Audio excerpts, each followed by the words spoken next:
Assalamualaikum warahmatullahi wabarakatuh.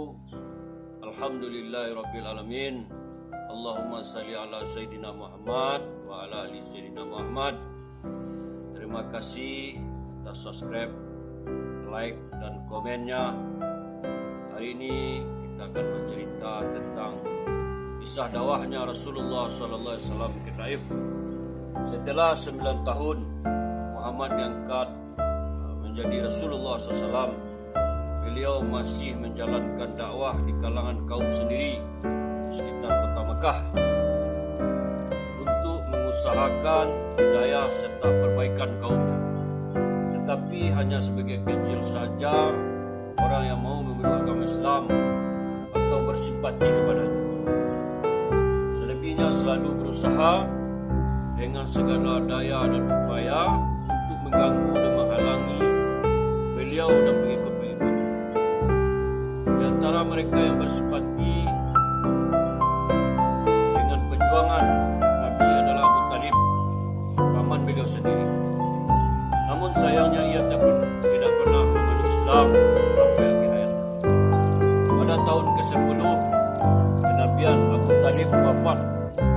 Dengan wafatnya Abu Talib ini, pihak kafir Quraisy merasa semakin leluasa mengganggu dan menentang Nabi sallallahu alaihi wasallam. Taif merupakan kota terbesar kedua setelah kota Mekah di kawasan Hijaz.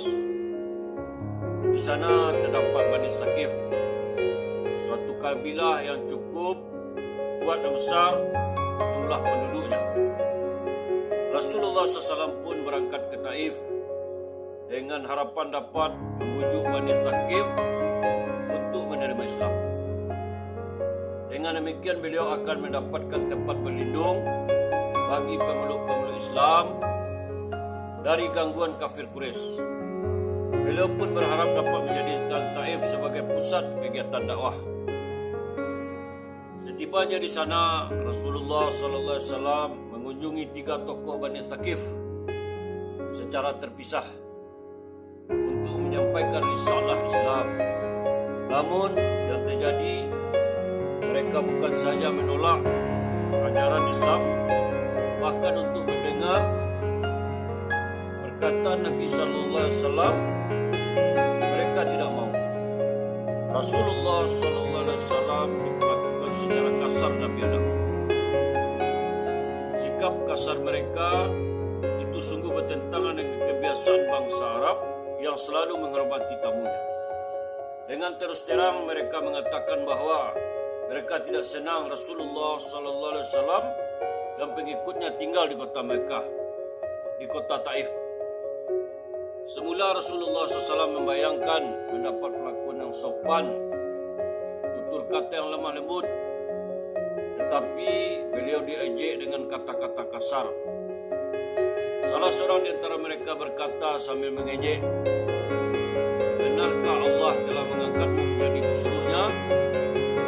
Yang lain berkata sambil tertawa, "Tidak dapatkah Allah memilih manusia selain kamu untuk menjadi pesuruhnya?" Ada juga yang berkata, "Jika engkau benar-benar seorang Nabi, aku tidak ingin berbicara denganmu, karena perbuatan demikian akan mendatangkan bencana bagimu. Sebaliknya, jika kamu seorang pendusta, tidak ada gunanya aku berbicara denganmu."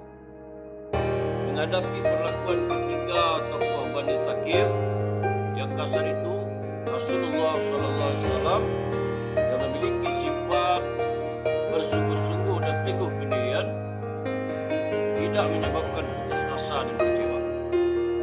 Setelah meninggalkan tokoh-tokoh Bani Saqif yang tidak dapat diharapkan itu, Rasulullah mencoba mendatangi rakyat biasa. Kali ini pun beliau mengalami kegagalan. Mereka mengusir Rasulullah SAW dari Taif dengan berkata, "Keluarlah kamu dari kampung ini dan pergilah kemana saja kamu suka."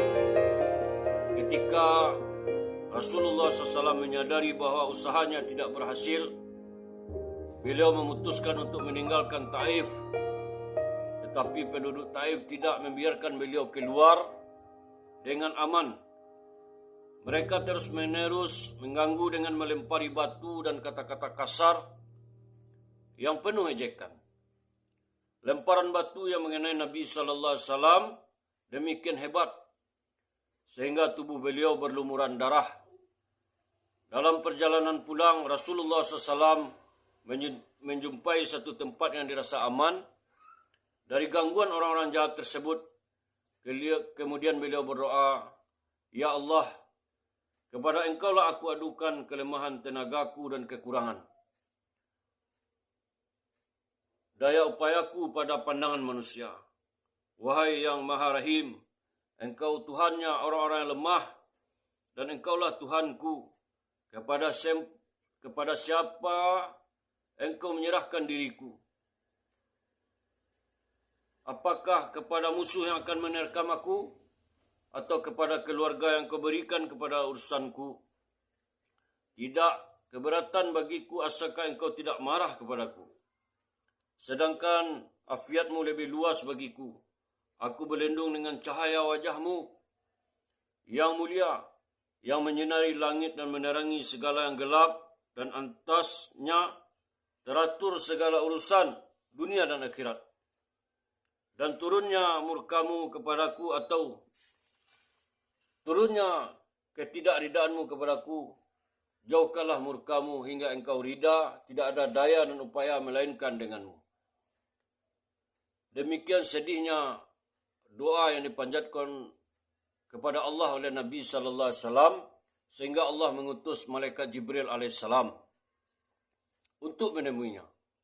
Setibanya di hadapan Nabi, Jibril alaihissalam memberi salam seraya berkata, "Allah mengetahui yang telah terjadi padamu dan orang-orang ini. Allah telah memerintahkan malaikat di gunung-gunung untuk menaati perintahmu." Sambil berkata demikian, Jibril memperlihatkan para malaikat itu kepada Rasulullah SAW. Kata malaikat itu, "Wahai Rasulullah, kami siap untuk menjalankan perintah Tuhan. Jika engkau mau, kami sanggup menjadikan gunung di sekitar kota ini berbenturan, sehingga penduduk-penduduk yang ada di kedua belah gunung ini akan mati tertindih. Atau apa saja hukuman yang engkau inginkan, kami siap melaksanakannya." Mendengar tawaran malaikat itu, Rasulullah SAW dengan kasih sayangnya, dengan sifat kasih sayang, berkata, "Walaupun mereka menolak ajaran Islam, saya berharap dengan kehendak Allah, keturunan mereka pada suatu saat nanti akan menyembah Allah dan beribadah kepadanya." Jadi hikmah dari kisah di atas, kita perhatikan teladan mulia yang dicontohkan oleh Nabi SAW. Kita semua mengaku sebagai pengikutnya, tetapi dalam kehidupan sehari-hari, jika keinginan kita ditolak atau tidak disetujui, dengan cepat kita tersinggung dan memaki-maki. Bahkan kadang-kadang ingin membalas dendam, padahal sebagai pengikutnya hendaknya kita mencontoh beliau.